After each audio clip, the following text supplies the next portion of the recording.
오늘은 잠언 29장 5절부터 9절까지의 말씀 보도록 하겠습니다. 잠언 29장 5절부터 말씀 읽어보겠습니다. 이웃에게 아첨하는 것은 그의 발 앞에 그물을 치는 것이니라. 악인이 범죄하는 것은 스스로 올무가 되게 하는 것이나 의인은 노래하고 기뻐하느니라. 의인은 가난한 자의 사정을 알아주나 악인은 알아줄 지식이 없느니라. 거만한 자는 성읍을 요란하게 하여도 슬기로운 자는 노를 그치게 하느니라. 지혜로운 자와 미련한 자가 다투면 지혜로운 자가 노하든지 웃든지 그 다툼은 그침이 없느니라. 아멘. 자, 5절 말씀은 이웃에게 아첨하는 자, 그 사람이 발 앞에 그물을 치는 자로 묘사되고 있죠. 아첨한다는 말은 아시죠? 부드러운 말을 한다는 언어적 의미를 가지고 있어요. 왜 아첨을 합니까? 남의 환심을 사거나 잘 보이기 위해서. 이건 정직한 말이 아니에요. 부정직하거나 너무 과한 칭찬으로 다른 사람의 기분을 좋게 만드는 것. 왜 이렇게 하느냐? 자신을 잘 보이려 하는 행동이에요. 즉, 이 안에는 거짓이 있어요. 아첨에는 거짓말이 담겨져 있다는 거예요. 여러분, 진실한 칭찬이라 해도 사람을 교만케 만들 수 있어요. 잠언 27장 21절은 이렇게 말합니다. 도가니로 은을, 풀무로 금을, 칭찬으로 사람을 단련하니라. 하물며 부정직하고 지나친 아첨의 말은 상대방을 교만하게 만들고 자신에 대해서 과대평가하게 만들고 자신의 부족을 보지 못하고 착각에 빠지게 만들고 결국 그로 하여금 넘어지게 만드는 거예요. 진실된 칭찬이 아니라는 거죠. 잠언 27장 6절에는 이런 말씀이 있어요. 친구의 통책은 충성에서 말미암은 것이나 원수의 자주 입맞춤은 거짓에서 난 것이니라. 물론 우리는 이웃에게 위로와 격려의 말을 해야 될 때가 있어요. 좋은 말도 해야죠. 그러나 그때도 아첨하는 말로 하면 안 되죠. 진실한 말로 하라는 거예요. 또 우리가 앞에서 배웠잖아요. 필요한 때는 충고와 책망이 필요하다. 아첨은 그 대상을 교만의 길로 가게 하는 것이에요. 그래서 그 길에는 그물이 있어서 그 길을 걷는 자는 그물에 걸려서 목숨을 잃게 된다. 이렇게 표현하고 있는 거예요. 그러므로 우리는 이런 거짓말과 아첨하는 말에 넘어가지 말고 분별할 줄 아는 지혜를 가져야 될 것입니다. 우리는 하나님의 말씀과 타인의 충고에 귀를 기울이고 자신의 욕심대로 살아가거나 아첨의 올무에 걸리지 말고 하나님의 지혜로서 그분의 정의를 실천하는 말을 자주 해야 된다 하는 것이죠. 입에 쓴 약이 병을 낫게 한다 그랬잖아요. 쓴 소리가 사람을 살리는 법이에요. 그러나 듣기에 좋은 거짓말과 아첨은 사람을 죽일 수 있다는 것이죠. 아무리 우리가 괴로워도 반드시 들어야 할 말씀이 있어요. 이렇게 자신을 위한 진심 어린 충고나 죄를 깨닫게 하는 말씀을 겸손한 마음으로 듣고 있는지 우리는 항상 점검해 봐야 하는 것이죠. 그리고 이렇게 겸손한 마음을 가지기 위해서는 우리 욕심을 제어할 수 있어야 된다. 이걸 잊지 말아야 돼요. 옳은 말에는 귀를 막고 욕심을 자극하는 가문이설에는 속아 넘어가는, 그래서는 안 되겠죠. 그와 더불어 아첨하는 말과 진실한 말을 분별할 수 있는 지혜를 달라고 매일마다 하나님께 구하는 여러분이 되시기를 바랍니다. 6절은 악인이 범죄하는 것은 스스로 올무가 되게 하는 것이나 의인은 노래하고 기뻐하느니라. 악인의 운명을 이웃을 사로잡기 위해서 놓은 올무에 자신이 걸리는 것으로 지금 표현하고 있죠. 악인이 이렇게 패망할 때 반면 의인은 노래하고 기뻐한다는 거예요. 여러분, 악인은 왜 악인이에요? 다른 사람에게 악을 행하니까 악인이잖아요. 범죄하잖아요. 근데 다른 사람을 해하기 위해서 이런 나쁜 짓을 하지만 결국 스스로 옥루가 되게 자기에게 다 돌아온다는 거예요. 다른 사람들이 눈물을 흘리게 한 사람은 어떻게 된다 그랬어요? 자기 눈에 피눈물이 흘린다 그랬어요. 그래서 올무나 덫은 새나 짐승을 잡는 도구가 아닙니까? 그러니까 올무가 된다는 것은 속박당하고 종이 되어 결국 죽는 거예요. 덫에 닫혀 걸려 있으면 결국 먹을 것을 못 먹고 결국 죽는 것 아닙니까? 악인이 범죄하는 것은 이렇게 되는 결과를 가져오게 된다. 즉 스스로 죄의 종, 마귀의 종, 슬픔과 두려움의 종이 되게 하고 사망의 종, 멸망의 종, 지옥의 종이 된다는 것이죠. 예수님께서도 죄를 범하는 자마다 죄의 종이라고 하셨거든요. 애구방 바로는 강팍한 마음으로 범죄하다가 어떻게 됐습니까? 장자까지 죽는 재앙을 당하게 되잖아요. 하지만 의인은 노래하고 기뻐한다. 남을 위해 좋은 일을 하니까 돌아오는 것도 좋은 일이죠. 의인은 범죄해도 즉시 회개하고 돌이키는 거. 이게 의인의 강점입니다. 누구든지 잘못은 하죠. 회개하느냐 못하느냐에 인생이 달려있는 것이죠. 다윗 같은 사람 보세요. 다윗도 죄가 있잖아요. 하지만 선지자 나단의 지적과 책망을 들었을 때 즉시 회개합니다. 베드로 닭이 울었을 때 예수님의 말씀이 기억나서 통곡하면서 회개하죠. 또한 그래서 회개한 의인은 노래하고 기뻐한다 말하는 거예요. 뭐 의의 길에는 기쁨과 평강이 오게 되는 것이죠. 하나님이 주시는 기쁨이요 성령의 열매라고 갈라디아서 5장에서 말하잖아요. 하나님의 나라는 성령 안에서 의와 평강과 희락이라고 말했어요. 바울 사도는 이 고린도 후서에서 마게도냐 교인들이 환난의 많은 시련 가운데서도 넘치는 기쁨을 가졌다. 이렇게 표현하잖아요. 그리고 결정적으로 빌립보서 4장 4절에서 주 안에서 항상 기뻐하라. 여러분 항상 기뻐하시기 바랍니다. 그게 축복이에요. 7절을 보면 의인은 가난한 자의 사정을 알아주나 악인은 알아줄 지식이 없다. 그래서 안타까운 모습이죠. 백성의 상황을 살피는 의로운 통치자의 지혜를 강조하는 그런 말씀이죠. 의인이죠. 그러나 악인은 그런 사람들의 상황을 이해할 만한 지식이 없다는 거예요. 왜 없겠습니까? 모른 척 하는 것이죠. 이렇게 되면 독선적이게 되는 게 자기밖에 모르는 거예요. 우리가 알잖아요. 오순절 교회. 오순절 성령 받고 나서 어떻게 했습니까? 말씀을 배우고 한 일이 서로의 물건을 나누는 거예요. 구제예요. 구제. 즉, 이 말은 성령 받고 나니까 내가 도와야 할 사람들이 보이기 시작했다는 거예요. 그전에는 그렇게 안 보였다는 거죠. 이게 중요한 거예요.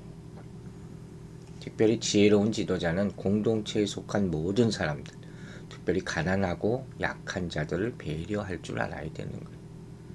공동체의 평안함과 안정감이라는 것이 얼마나 중요한 것인지를 알고 평안을 유지하기 위해서 애쓰는 사람이죠. 하지만 미련한 지도자는 자신의 이익만을 생각하기 때문에 다툼과 소유를 야기하게 되고 그로 말미암아 많은 사람들을 힘들게 만들게 되는 것이죠. 우리는 항상 이거 돌아봐야 돼요.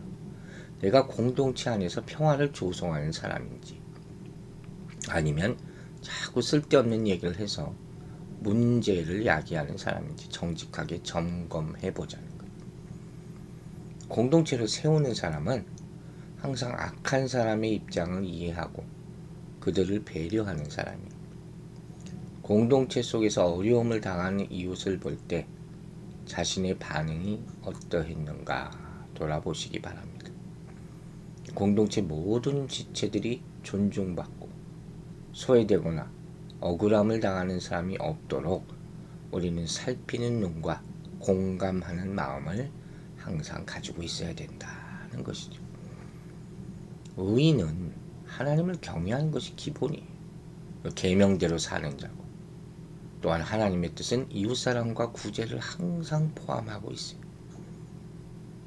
이 가난한 자들은 되게 사회에서 무시당하고 부당 대우받고 억울한 사정을 참 많죠. 그래서 누군가가 그들의 사정을 알아주고 돌봐줄 수가 있어야 된다는 거예요. 우리는 어떤 사건을 판단할 때 편견을 가지면 안 돼요. 선입견을 가지면 안 돼요. 함부로 판단하려 해서는 안 되죠. 사사로운 이익을 따라서 해서는 절대 안 되는 것이고, 성경적으로, 이성적으로, 양심적으로, 공명정대하게 그렇게 사람들을 대해야 된다는 말씀이죠. 하지만 안타깝게도 악인은 알아줄 지식이 없다. 지식은 뭐겠어요? 하나님을 아는 지식이죠. 하나님을 경외하지 않고 무시하고 하나님의 말씀을 듣지 않고 뜻을 거스르니까 결국 자기 욕심밖에 남는 것이 없어요. 인간의 본질. 공의에 대한 관심은 전혀 없죠. 이웃사랑, 구제, 내가 먼저 살아야지. 이게 먼저란 말이에요. 이 교만과 욕심으로 가득 차게 되고 남을 미워하고 시기하고 속이고 해치고 파괴한다는 거죠. 하지만 그 결말은 결국 멸망이다 하는 그런 안타까운 얘기입니다. 자, 8절 보면 거만한 자는 성읍을 요란하게 하여도 슬기로운 자는 노를 그치게 하느니라 그랬어요. 다툼이라는 주제를 가지고 한 사람의 성품이 공동체에 미치는 영향을 강조하고 있죠. 그래서 거만한 자는 조롱한다는 의미예요. 이런 사람들은 이웃을 헐뜯고 조롱하는 그런 습성이 가지고 있는 사람들. 항상 다툼과 분열, 쓸데없는 안 해도 될 말을 해서 분열을 일으키는 거예요. 그러나 지혜로운 자는 평화를 가져오기에 다툼도 멈추게 한다는 그런 말씀이죠. 교회 안에서도 이런 교만한 자들이 있으면 항상 다툼이 있게 돼 있어요.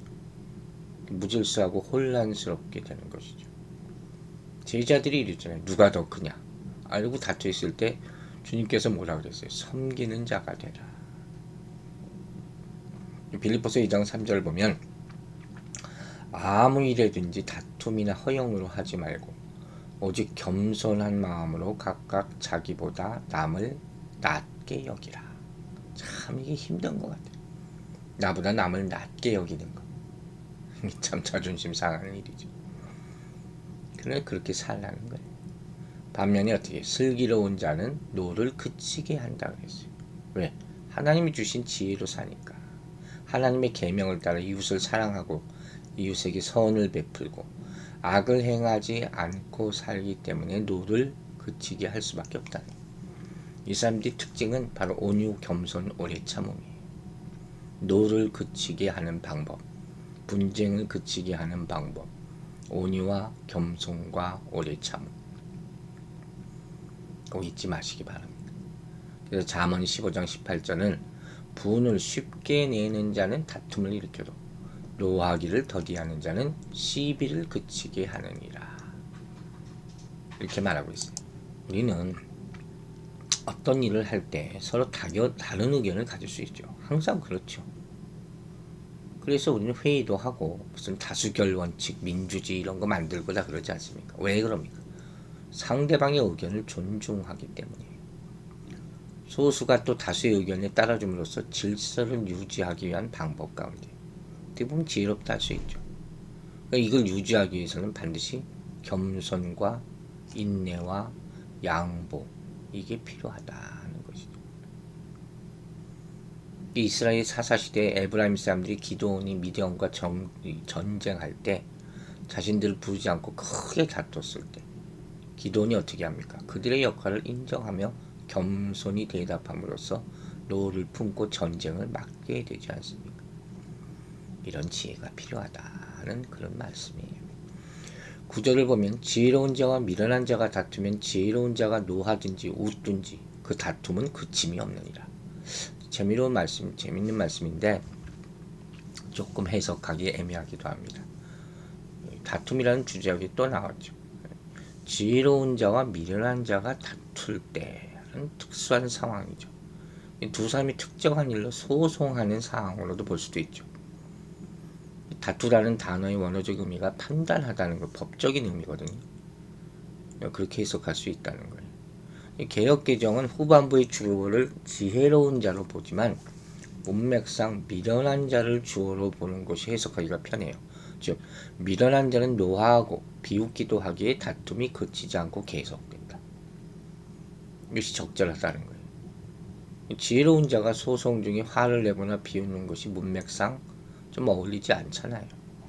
또 어떤 사람이 어떻게 해석하냐면 아무리 지혜로운 자도 다툼에 빠지면 힘든 상황에 처하게 된다는 거예요.